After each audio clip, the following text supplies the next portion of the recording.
Samantala, mga produktong nagpapagaan daw sa buhay ng Pilipino at pagtulong sa mga magsasaka, kabilang din sa mga umiiral na negosyo sa bansa ngayon.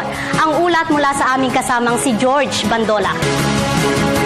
Patunay na masiglang consumerism sa bansa, patuloy na dumadagsa din ang mga produktong nagbibigay daw ng pagkakataon sa Filipino na makinabang sa makabagong stem cell technology. Sa pag-aaral ng mga eksperto, kinikilala ang kahalagahan ng mga umbilical cord na mga ipinapanganak na sanggol.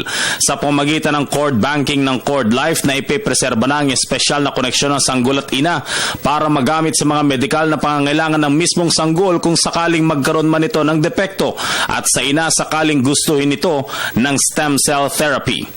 Bilang tugon naman sa industriya ng organic farming, sinusulong ng Greenstone Pharmaceuticals ang paggamit ng mga herbal plants sa mga produktong nakakatulong maibsan ang sakit sa katawan ng Filipino.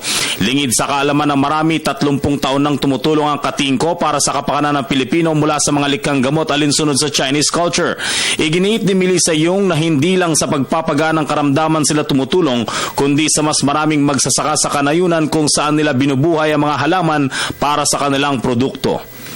Taliwas naman ito sa kalagayan ng mga magsasaka sa Binyan, Laguna. Reklamo ng mga ito sa NBI Anti-Fraud, inagawan sila ng lupang nakuha nila sa ilalim ng Comprehensive Agrarian Reform Program noong 1989. Taong 1992 daw, maanumalyang nailipat sa pangalan ng isang malaking negosyante sa larangan ng real estate ang 5 hektaryang lupa na pagmamayari ng may 230 magsasaka sa Barangay San Francisco, Binyan.